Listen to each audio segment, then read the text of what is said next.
Hello, সবাই কেমন আছো? আশা করছি সবাই ভালো আছো। তো আজকে একটা কথা তোমাদের সঙ্গে শেয়ার করি। আমি হনুমানজিকে পুজো করি।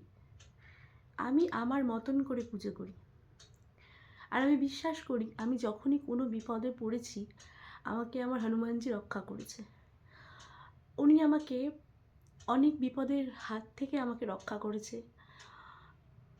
যার কারণে ওনাকে সংকটমোচন হনুমানজি বলা হয়। আমি খুব বিশ্বাস করি।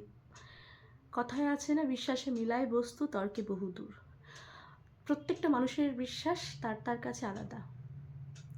কিছু মানুষের কাছে ধারণা এমন যে দেখো, ভগবান পুজো করাটা কিন্তু সবাইকে দেখানো নয়, বা তুমি তাকে অনেক পঞ্চব্যঞ্জন অনেক কিছু দিয়ে, ফল দিয়ে, অনেক মিষ্টি অনেক কিছু দিয়ে পুজো করলেই ভগবান যে তোমার সহায় হবে বা সে যে তোমাকে ভালোবাসবে তেমনটা কিন্তু নয়, তেমন ভাবনাটাও কিন্তু নয়।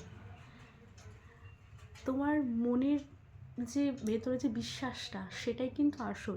সেটা তুমি নকুলদানা বাতাসা দিয়েও পুজো দিতে পারো। তার জন্য তোমাকে বিশাল অনুষ্ঠান করার প্রয়োজন কিন্তু হয় না। মানুষের বিশ্বাসটাই কিন্তু আসল।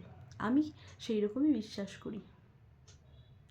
তো আমার কিছু মানুষকে আমি বলতে শুনেছি, বা কিছু মানুষ এইভাবে কিছু কথা বলে, জানি না তারা কী ভেবে বলে যে তুমি এইভাবে করছো, তাতে তুমি কোনো লাভ পাবে না, বা তুমি হনুমানজির জন্য বা তুমি ভগবানের জন্য এটা এইভাবে করছো, তাহলে তোমার কোনো লাভ হবে না, ভগবান তোমার কোনো কথা শুনবে না।